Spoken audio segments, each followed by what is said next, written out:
Thank you so much for joining us. Can you hear me okay? I Loud and clear. Okay, excellent. First of all, yes, the audience is thrilled to have you. Thank you so much. So I know that this film had a very sort of long road to the Oscar shortlist. I want to talk about that, but I feel like we should really talk about the long road that it took for you to actually get all this equipment up to Lunana to shoot the film. I'm just so blown away by the fact that you made a film in such a beautiful but remote area in Bhutan. It's not the easiest challenge for a filmmaker to undertake. So when you first developed this story, did you always imagine that you would be shooting it somewhere that took, an 8-day hike up into the mountains to make? Thank you so much, Alex. First of all, before we start, I just want to thank you and the organizers. I never went to film school, and whatever I learned, filmmaking has just been on the job. And to be, having my movie presented and to be me attending this session in one of the most prestigious film schools in the world, it's really a big honor for me. And thank you for that. To making this film, I really wanted to touch upon this current trend in Bhutan, and that is we are supposedly the happiest country in the world. Wherever I go, every time I tell people I'm from Bhutan, I can guarantee that the next question I get is, "Oh, you must be very happy." So being Bhutanese is synonymous with being happy, it seems.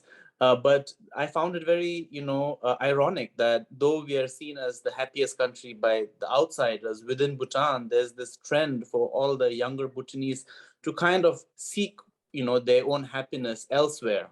We have a huge migration rate of youngsters like Ugyen who are leaving Bhutan for the outside, particularly for the West, Americas, Australia, as this film showed. And what I realized was that usually what they were seeking was always in the urban, in the West, in the glittering lights.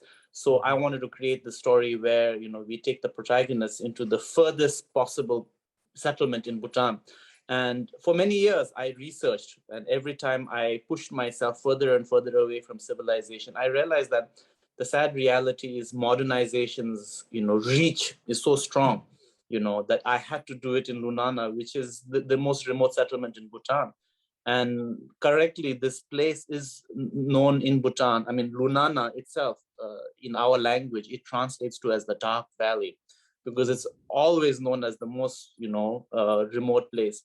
And I wanted to do that because I think that, relying on this purity of this place and the people there, I thought that that was needed in this film to really capture something that had never been seen before. And most of the people that you saw in this movie, especially the people in Lunana, they have never been beyond their village. So, forget about cinema. They have never seen a light bulb in their lives. And I wanted to capture that. I wanted to capture that on the film. For example, the children brushing their teeth. That was the first time in their lives that they were tasting toothpaste. I wanted to capture all those organic, first time kind of feelings. But then also one thing is that I wanted to, myself and my crew and cast, I wanted all of us to go through this journey, to actually live the life and of the villagers up there, to go through the journey that Ugyen went through. Because then I feel like if we go through that life and through that experience, then it translates to the film. And I'm happy that we chose to do that. It was very difficult, of course, very, very difficult.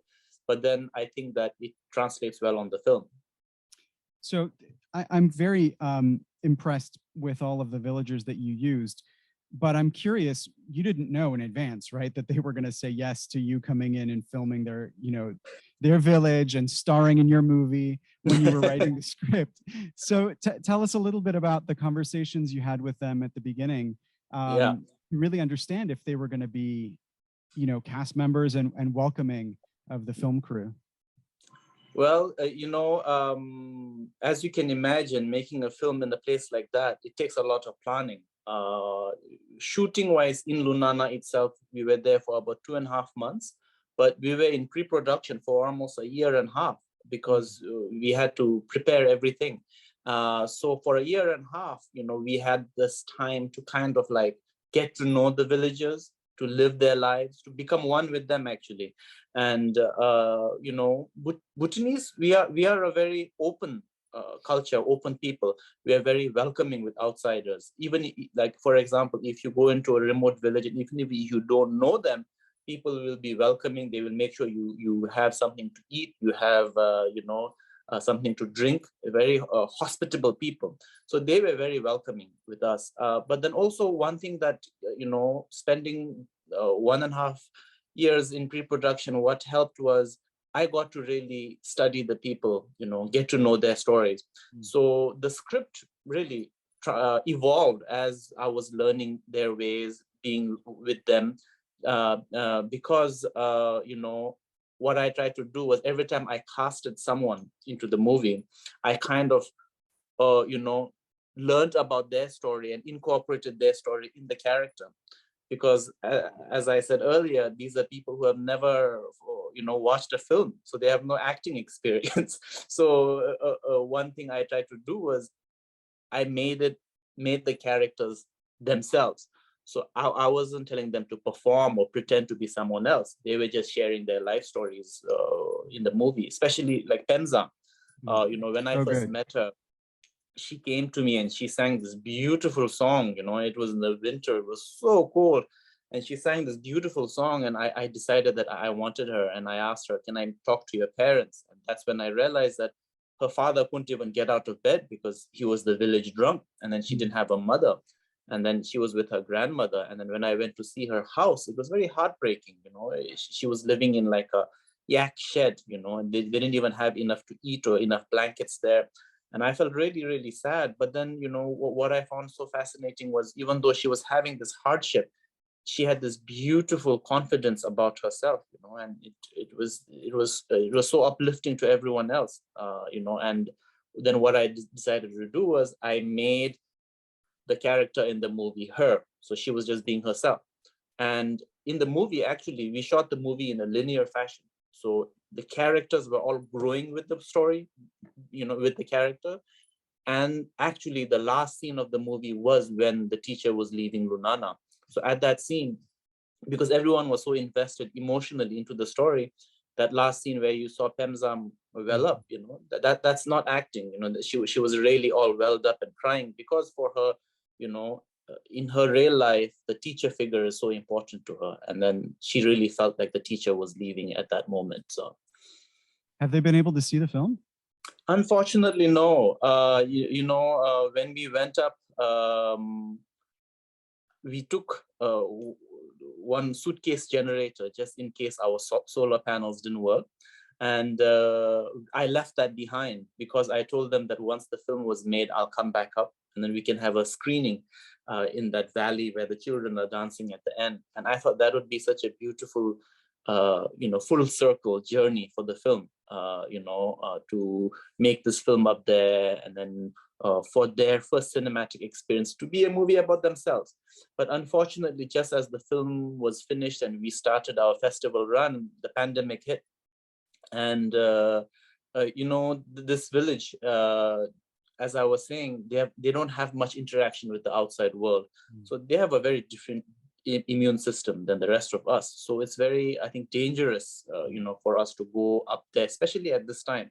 So we have promised them that we will return, and they're very excited about it. They have been hearing about how, this film has been traveling the world, and, they're very, very excited to watch it. So hopefully soon. I wanted to ask you about the ending.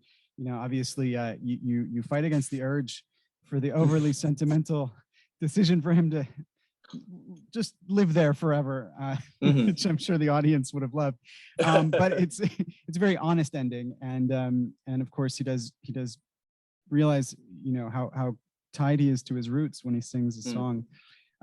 Tell us a little bit about coming up with that ending, if that was always how it was going to be, or what pushed you in that direction.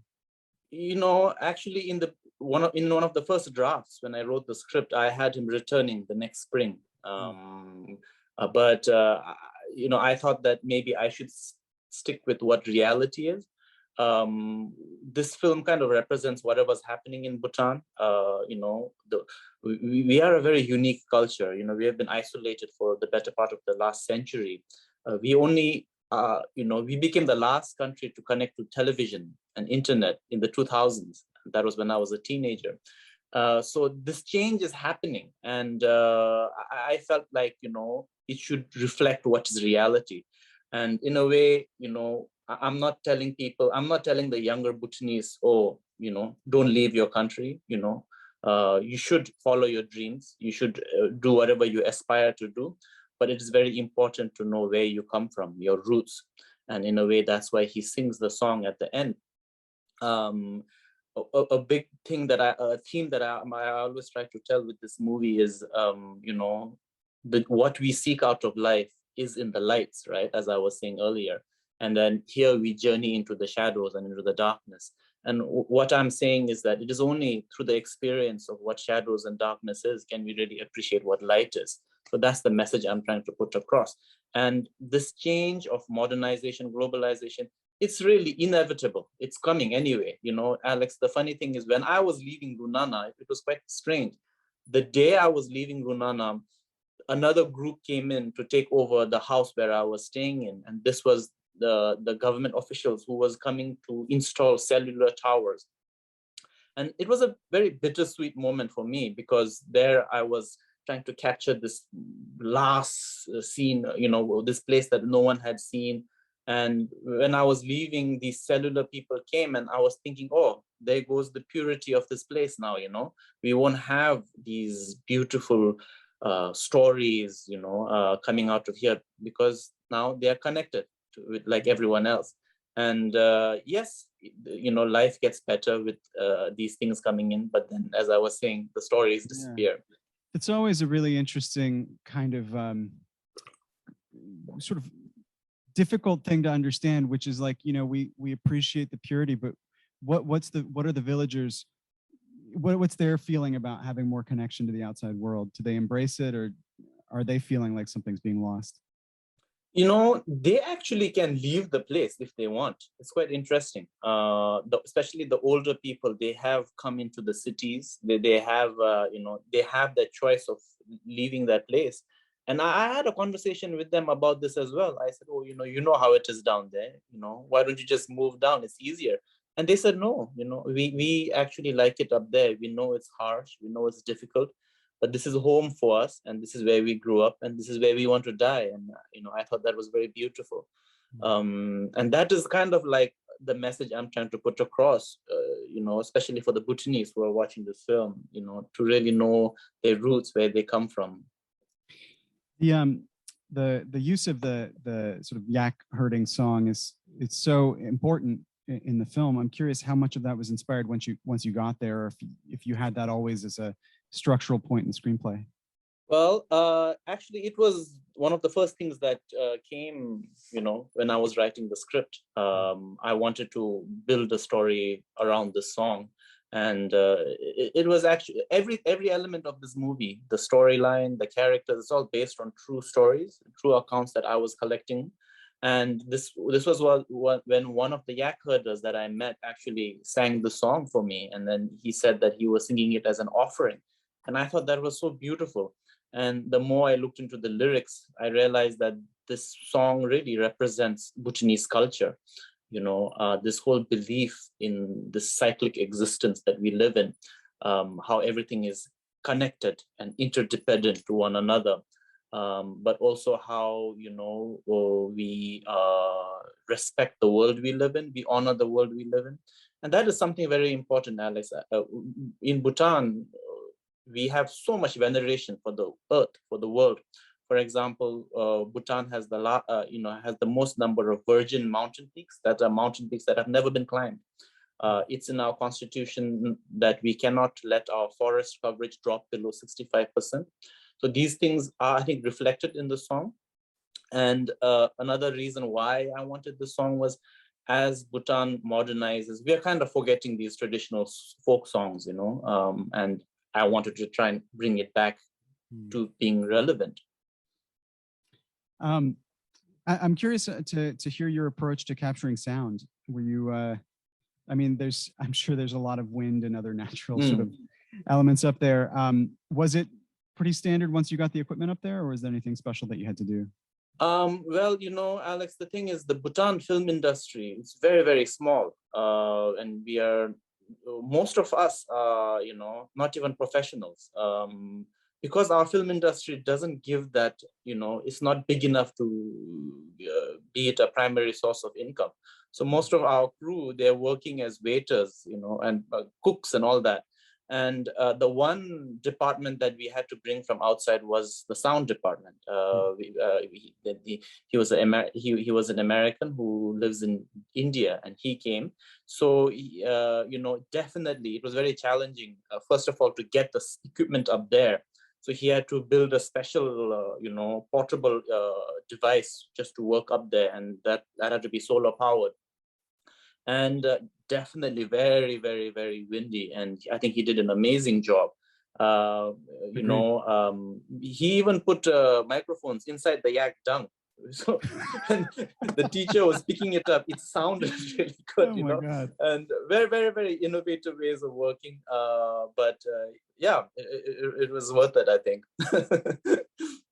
How was it? But of course, another thing is the sound editor. I have to give you know, I have to mention that Mr. Du Duche, he's a sound editor here in Taiwan. I'm currently in Taiwan, and I think he's one of the most accomplished sound directors in the world. He has won the Cannes Film Festival a technical award, and he, you know, was very, very instrumental in making the film sound how it sounds now. How well does the YAK respond to direction? You know, when I first told the locals that I wanted a YAK in the classroom, they just gave me the most bewildered look. They were like, why would you even want to do that?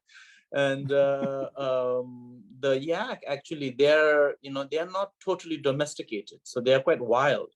But, you know, after going through a few hundred YAKs, we chose Naka, who's the one featured in the film, because he was the most gentle YAK.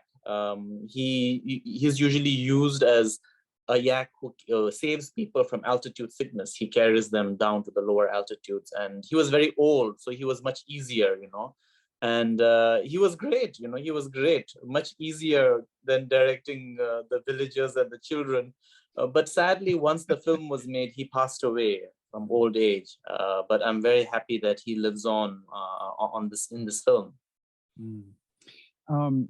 So I want to now have you tell us the story of getting the film officially accepted by the Academy Awards, but just also to let the audience know, after that, I want to take questions from you guys. So when we do that, I'll turn the camera around so that you can actually see the audience. So yeah, tell us about the journey to becoming officially Bhutan submission to the Oscars. You know, as I was saying, the Bhutan film industry is very small. I think we produce a film of this level maybe once every like 3 to 4 years, maybe 5 even.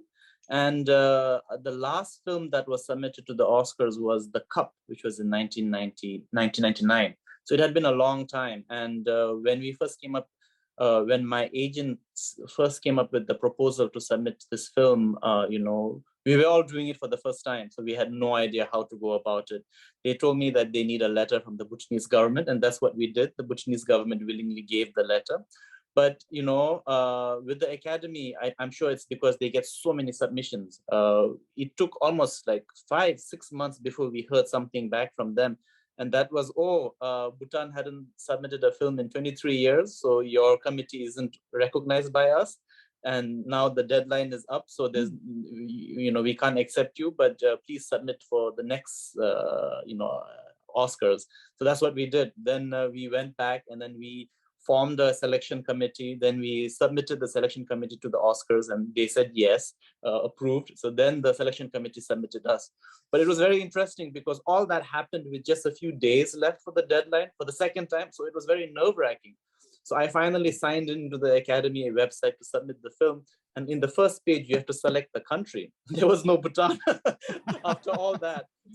So then I was really nervous because we only had like 2 days and there were so many things to do. So I had to write back to the Academy and say, oh, my country is not mentioned. And they were like, oh, okay, we have to update the website, but it's the weekend here. So we have to wait till Monday. So we wait till Monday and finally they update. I enter Bhutan. Finally, I can proceed to the next page. When I get to the next page, our official language isn't listed. So again, I got stuck. Again, we had to mention to them that, oh, we have to update the website again. So it was a very long process. But after it was finally accepted, I was just happy with that, being a submission from my country and, to be representing Bhutan, our culture, our people, our stories on such a platform with 92 other films representing different countries. And I was happy with that. We didn't have any distributors confirmed in the US. We didn't have any publicists confirmed. So I didn't think we had any chance.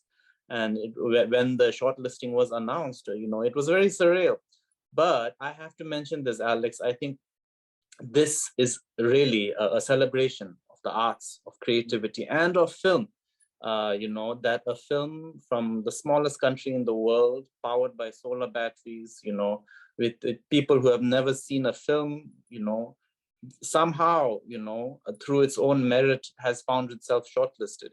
And it gives, it's a celebration, really. And I'm very grateful, being here. There might even be the upside that now that it's, at this point in its release, more people will see it in a theater than if it had come out this time last year. So, okay, so let's invite the audience to ask some questions. I'm going to start by just switching the camera over, but we'll need to figure out whether or not you can hear them or if I should just repeat the question. So that is not the right feed.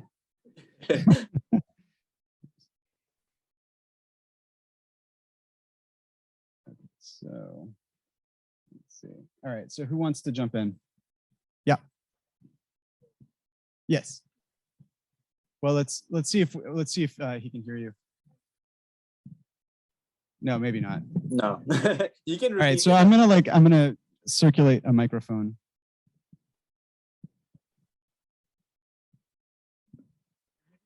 Okay. Nice to meet you, director. Can you hear me right now? Very clear. Woohoo. Yay. So my name is Jia Cheng Wang and Jia Lilo. I'm so blessed to see like the film. I feel like thank you so much for capturing such a sacred moments of human and bringing it to us. And your film reminded me of my, like, I used to live in Tibet for a while, and you remind me of like my study in Buddhism, how in Buddhism we talked about in order to enter nirvana and the endless human suffering, we have to, throw away all of our human desire in order to try to go beyond all of our human sensations. And in this film, as we can see, there are so much sufferings, like the physical suffering, poverty, and the suffering of like departing, the death, and also like the suffering of how you have to eat the animal because you have to survive, but you're friends with them.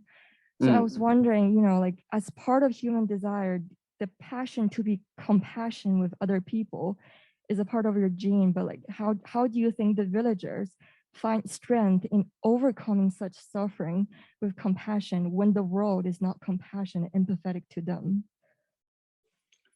So like what strength do you think they have to live in such like conditions and to have such big and pure hearts living in a world where not everybody shares the same attitudes? Okay.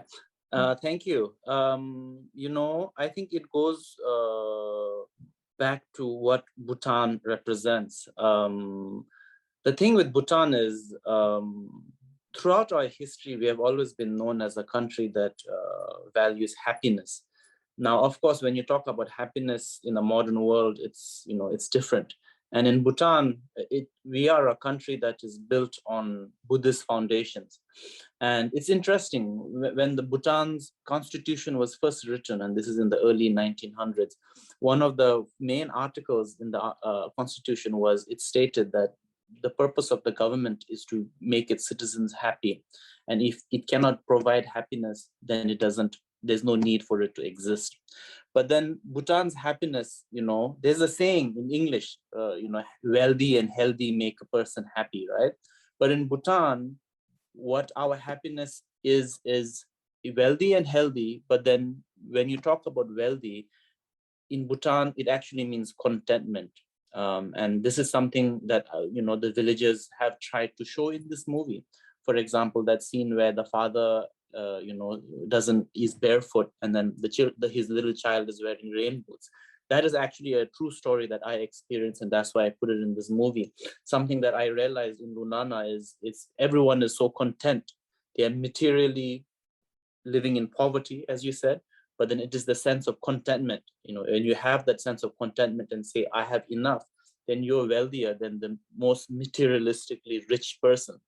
And the second is being healthy. And healthy is, again, going back to Buddhist terms, the healthy state of mind. And that is, everything is constantly changing, impermanence.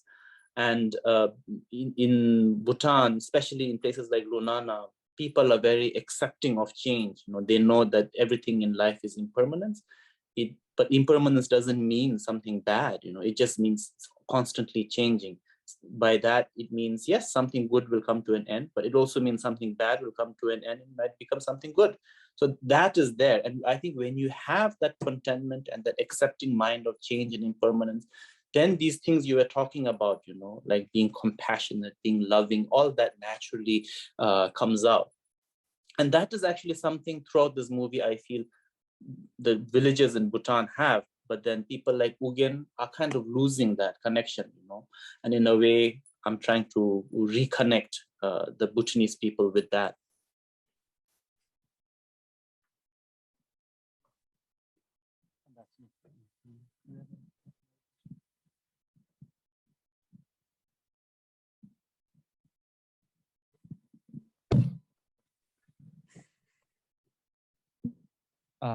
Hello, my name is Jing, and thanks for being here and sharing with us this amazing piece of film. It is such a sincere piece of artwork, and the part where you were talking about how it is based off the real stories of the local villagers or whatever. When I was watching it, I had a very hard time differentiating between what's real and what's just what's film. It's such it touches me so much. And the part where you were talking about young people moving out of the country and seeking their dreams. I'm Malaysian, and that is exactly why I'm here. And I teared up a bit when you were talking about it because I just relate so much to that story. And I actually have a small question that I'm very curious. When you're making this film, because it's somewhat looking inwards towards the idea of happiness and happiness index, did you get any government censorship back in Bhutan? Because it's you could say it's somewhat critical of these policies or the poverty in the country. Yeah, that's my question. Thank you. Thank you so much. No, actually, the government was very, very supportive because, at the end of the day, I think the government, all Bhutanese, we know, we are a very poor country. And in countries like Bhutan, because we are poor, usually it's very difficult to get support for creativity and arts. Because the government is very busy funding other projects like building schools, hospitals, roads. So they didn't have that. There's no support for the arts, but then they were supportive in other ways. We had no problem with censorship, and actually when we screened the film for the censorship passing, the government officials actually, many of them were very emotional, teary-eyed, and they actually told me that this is the kind of films Bhutanese filmmakers should aspire to make. So it was very well received. And just the fact that we were submitted twice, for the Academy Awards by the government, that just shows, how much support we have had from their side.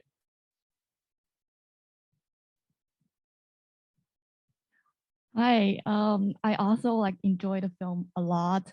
I think it was a really honest response to like a lot of filmmakers and like how the creators felt about the villagers. And I was just wondering, what do you think is the role of English, the language English, for the film and also for the villagers? Because I can see that you showed how the head of the village kind of had an ambivalent feeling to the outside world, like when the protagonist is telling him he's gonna leave Bhutan, he feels kind of upset. So I was just wondering, like, if language plays a role in the film to show like their ambivalence to the outside world and Learning like, English, right? You were saying. yeah, and also like what is like the villagers' real response to like to learning English, like in general. From my previous answers, you all might have gotten an idea of how unique Bhutan is. And one of the other unique things about Bhutan is, no matter where you go in Bhutan, if you go to a school, be it in Lunana or be it in the city, children will be able to speak English. And that's because when the government first started education institutions across the country, the government did something quite amazing. And that is, they realized that our population is so small. And, we are only like less than 1 million people.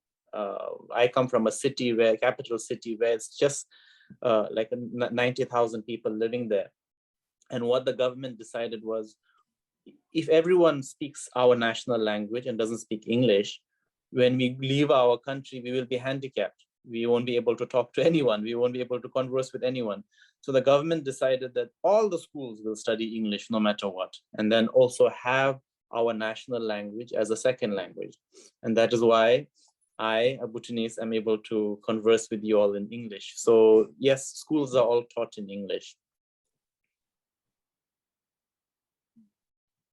Hi, Pawo. Hello. I'm here. Yeah, I can see you. Great to see you through Zoom. I think it's a beautiful and pure movie. I really love it. And regarding directing non-actors, I just, so when I work with non-actors, they're usually very natural, but sometimes they're very camera conscious.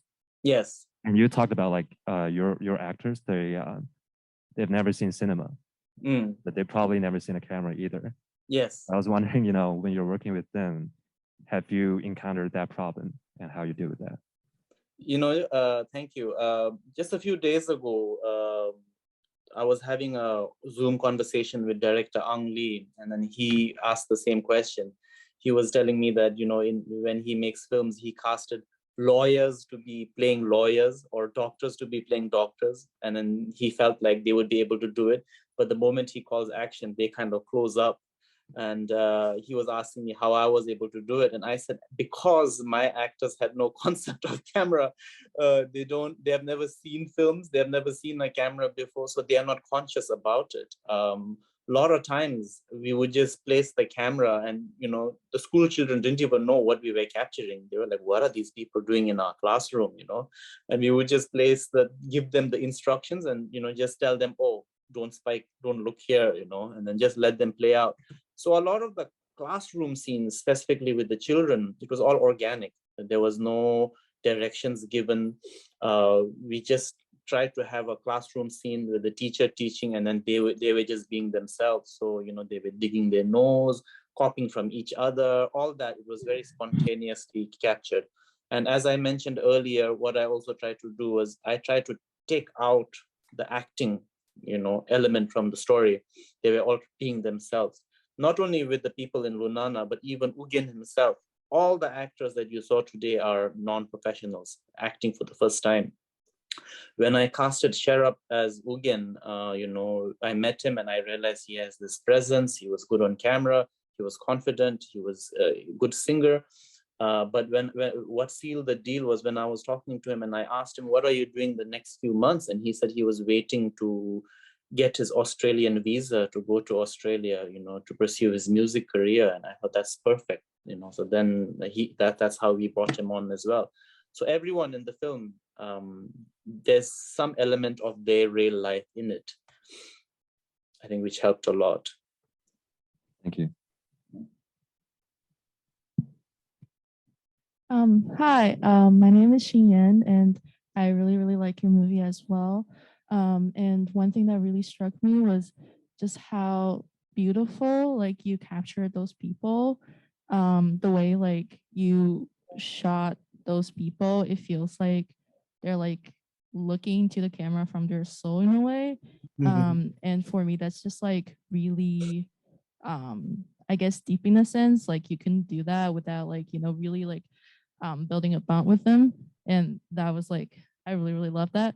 And because I'm an anthropology student, like, I was just wondering if you ever thought about the effect of like, you and your camera crew coming into this place that's like relatively isolated on like this like brim of, modernization, and the fact that I guess you brought like this town to the whole world. It's definitely going to bring like other people, I don't know, like travelers or like people who, might like exoticize them to like come and seek them out. And whether like, of course, like it brings a lot of consciousness. Lots of people are going to like appreciate like the beauty of like this place they've never heard of. But have you ever thought about like some potential challenges or like the disadvantages Actually, throughout this process, I kept asking myself that, am I doing the right thing? Here is people in a valley that's never been seen by the outside world. Am I doing the right thing by doing this? But as I was saying earlier to Alex, when I realized that the cellular people were coming to install their towers, it made me realize that yes, I did the right thing, because it's changing as we know it, and this might be the only opportunity we had to capture this time, these people and these stories before they really disappear from our world. And as I was saying earlier, it's inevitable, modernization coming in. Their lives will improve, but then again, their values, their stories will disappear as well. So in a way, it's a sensitive thing, right? I think being a filmmaker and but also keeping this side, making sure that you are not like trampling over their personal space and intruding, as you could say. But I feel like we did the right thing, and it will change. Lunana will change, but what I also have to say is it has also, I think, brought a lot of attention upon Lunana, good attention. There are now efforts to try and preserve that way of life. They are modernizing, but they are modernizing in a very conscious way, making sure they preserve what makes that place unique.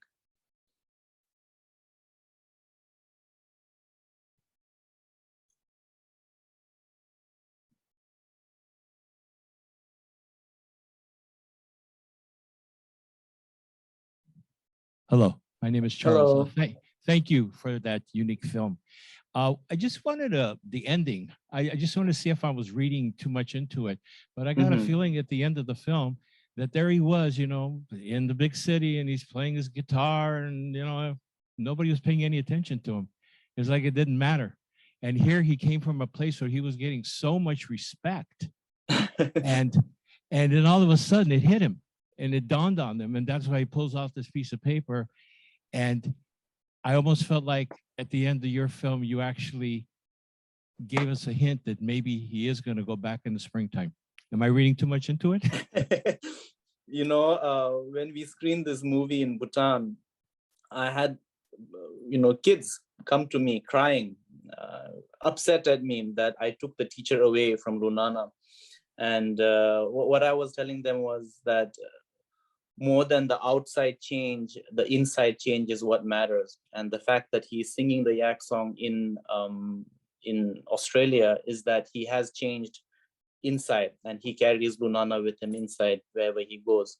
So yeah, another interesting thing with the ending, you know, some people have told me that, oh, you separated Saljin and Ugyen, you know, then they could never be together. But I think the good thing is in real life, they're a couple. So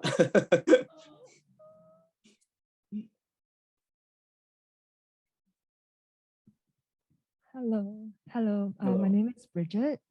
I really loved your film, and you mentioned that Bhutan has a really small film industry, and I was just thinking about how I think my country also doesn't really have like a really big film industry, and I'm very privileged to be at USC, but I'm not a film student. So I just wanted to ask if you could share a bit on how you found yourself on this journey towards filmmaking and telling stories like Lunana.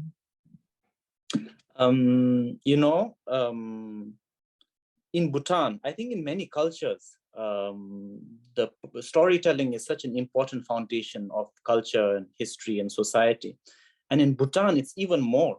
You know, in I don't know how it is in your language, but of course in English, it's tell me a story. In my language, we don't say tell me a story. We say, please untie a knot for me when you say tell me a story. And the act, the purpose of storytelling in Bhutan has a very higher purpose. You could say it's liberating, it's untying, and you know, it teaches people about themselves, the society they live in. And like I said earlier, I never went to film school. I don't identify myself as a filmmaker. I identify myself as a storyteller, an untier of knots, you could say. And I got into photography, I got into writing, then I got into film because of my love of storytelling. And I think for many of you in the room as well, if you are storytellers, if you are filmmakers, I think that is something you must keep in mind. All of you have higher purpose, and that is, you know, stories, film, writing, anything, you know. It is such an important aspect of our culture, of our history, of our society. So we must take this responsibility very seriously. We will take two more, and yeah, if you don't mind just passing it over there. Hi, I'm right here. Thank you so much for your film. Very lovely. I just have, I guess, it's kind of like a wide question, so feel free to summarize as much as you want. But as a storyteller and a director, what were the most important aspects of working with your crew and during pre-production? Because you were in pre-production for a year and a half, just because you also had to go all the way up there. And also, what's your process as a director, just working with your actors in general? As a director, I feel like, you know, as I was saying earlier, we have a very important responsibility. And I always see that, you know, as a director, as a storyteller, I have this responsibility to tell the story of my society, of my time, be it our hopes, our dreams, our sacrifices. Because, you know, films at the end are a reference to our time.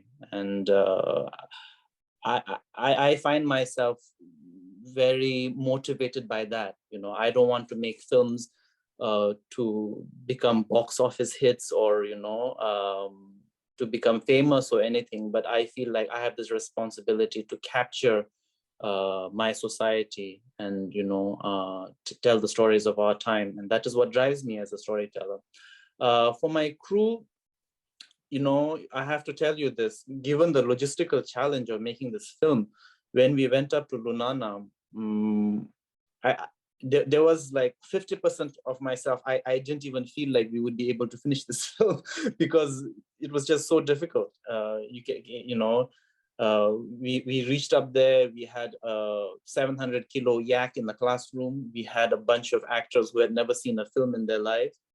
and we had solar panels which we didn't even know would work to power our equipment. And when we got up there, I told my crew members, I said, you know, at the end, there's a high chance that we might not even finish this film. And if that is the outcome, then, you know, we will just have this movie where the teacher walks up the mountain and there'll be the end credits and we'll say what happened. But I said that even if it reaches that point, I want all of us to just go through this once in a lifetime experience. And that is, you know, being in this special place, living with these special people and learning their ways. And, you know, even if the film is not made, let us, all of us, go through this experience of Ugyen, and maybe it can help us find what we are seeking in our lives. And I think that's very important for filmmakers to know, you know. Yes, we make films, but I think each film should also have this impact on us. And so we can, you know, better identify ourselves and find ourselves. Hi again. I forgot to say this in the previous question, but thank you so much for answering my question. I just felt like it's my purpose to deliver this message to you because I believe in spirituality. So in spirituality, we say if something or someone passed away after completing something, we say that it passed away because it has completed a mission. So I wanted to say, please don't be so sad about the YAK passing away, because it is destined to be in your film and it has completed the mission of being the YAK in your classroom. And also, I think like the message would be that the YAK wants to do the mission for you is because he believes that you will untie the knot for the YAK. And as we and also the YAK know that Bhutan is so proud of you. Thank you. Thank you. As we end, I just want to share something with you all, and that is going back to Buddhist belief. And, you know, when the film premiered in London Film Festival, I said this as well. And that is in Buddhism, we say that in Bhutan, in Buddhist Bhutan, I could say, we believe that everything in life, you know, is like a rainbow. It's the coming together of different conditions. So like in a rainbow, you have the rain, you have the sunlight, something so beautiful, so vivid is formed, so vivid, so real, so inspiring, yet so empty, right? And I was saying that everything in life is like that. So is this film. You know, different conditions came together, crew and cast that braved the conditions, a compassionate YAK who was willing to do everything we said. You know, it came together. It's a rainbow, and even the audience, you know, all of you supporting this film is a big reason why this film is existing. So I want to thank all of you. And yeah, you know, we will enjoy this rainbow, but as with every rainbow, it will disappear soon. So for the time being, thank you for being part of it.